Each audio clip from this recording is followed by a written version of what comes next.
Paskutinį kadencijos video sezoną pradėsiu nuo sveikinimo. Ir tai suprantama. Šiandien rugsėjo 1 diena, kurios laukdavau visą savo gyvenimą.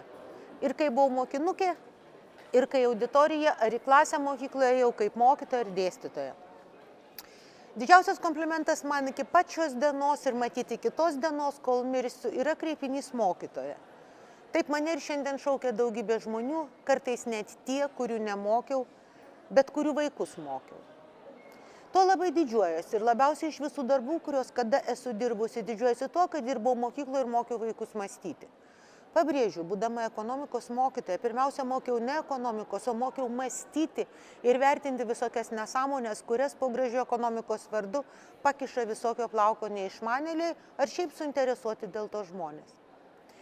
Mokiau skaičiuoti ir vertinti kiekvieno darbo vertę. Ir mokiau suprasti, kaip tampriai jau keletą tūkstančių metų esame susiję vienas su kitu, visų pirma, todėl, kad kažkada gilioje senovėje išmokome pasidalinti darbais ir taip tapome turtingesni, bet ir labai susiję. Kalbėjau ir apie tai, kad sunkiausias darbas yra sutarti, ką realiai reiškia atlyginti kiekvienam sulig jo darbo indėliu. Tai jau tikrai itin sudėtinga moralės problema ir rimtas iššūkis visuomeniai, kuri renkasi socialiai jautrų pavydalą. Kodėl tai dabar primenu? Priežastis paprasta.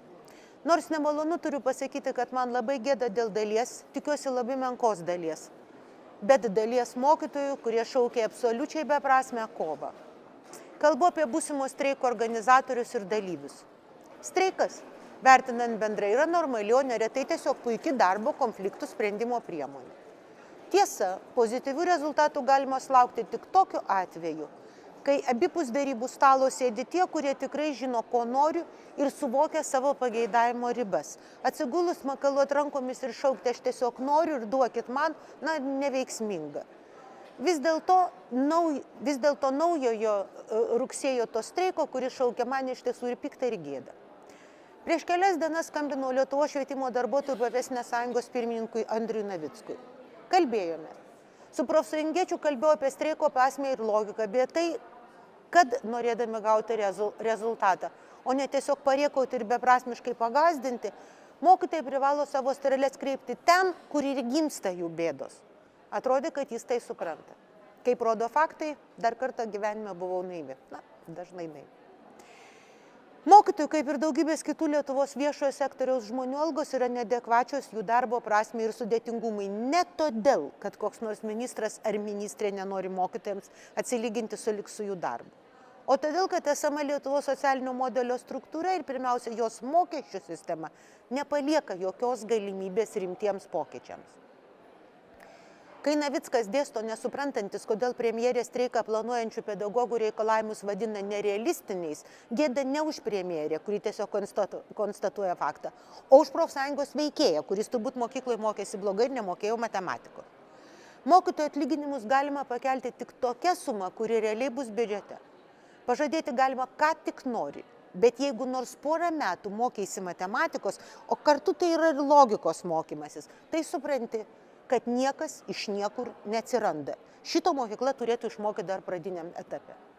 Kai kokia nors eilinė Blinkevičiūtė pakelia pensijas iš skolintų lėšų, kaip atsitiko prieš kokį 15 metų, ateityje tas pensijas reikia mažinti tą sumą, kurią būtina skolai dengti. Irgi matėm visi. Kad būtų pinigų biudžete, o viešasis sektorius būtų adekvačiai finansuojamas, mokesčiai turi būti tokie, kurie leistų atlyginti už darbą visiems, kurie dirba visuomeniai svarbiausius darbus, gydo, moko, slaugo, kuria naujas mokslo teorijas, rašo įstatymus ar juos įgyvendina. Lietuvoje surenkamos mokesčių sumos yra apgailėtinai menkos palyginus su tomis lėšomis, kurios būtinos visiems konstitucijoje sudėliotiems pažadams įvykdyti. Ir čia yra ta bėda, kurią kas jau kas, bet tie, kurie moko vaikus ir augina ateities Lietuvą, privalo suvokti.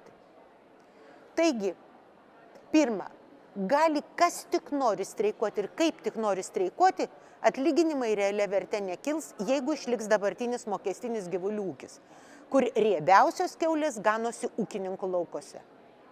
Įvertinus visas skiriamas lengvatas, šis ūkininkų sektorius, žemės ūkio sektorius, praktiškai nemoka jokių mokesčių. Žinote kodėl?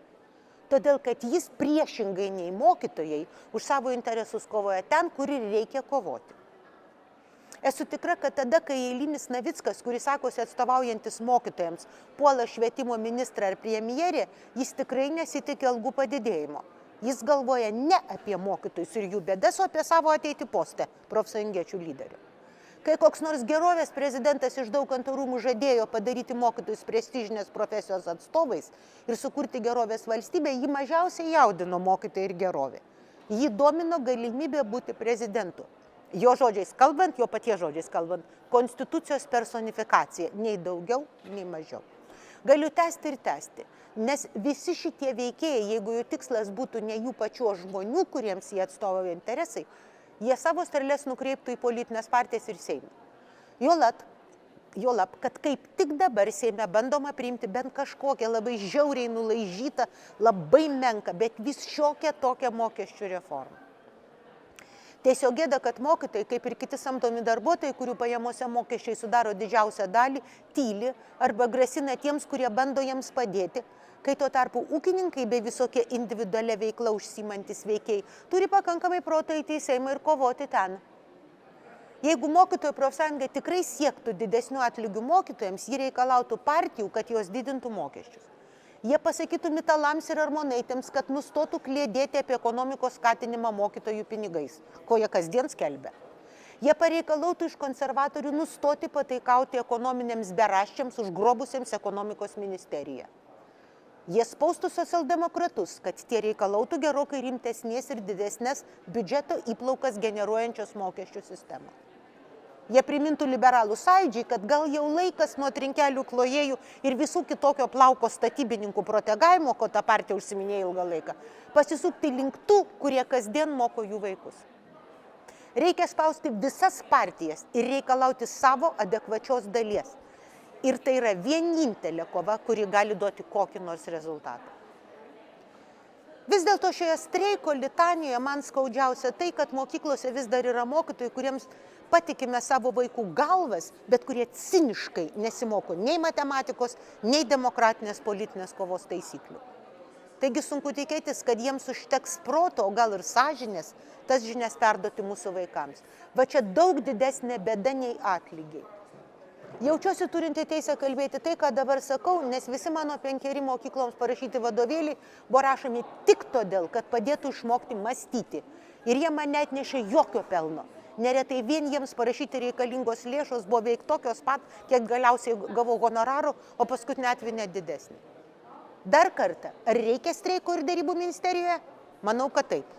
Naujosios programos, krūvių paskirstimai, vėluojantis vadovėliai tikrai gali būti rimtų debatų su švietimo ministerijos galvomis objektas.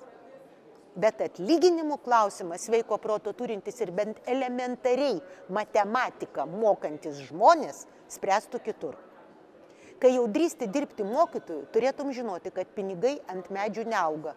Neželia jie ir premjerės kišenėse. Dažniausiai pinigus pasigaminame savo galvoje.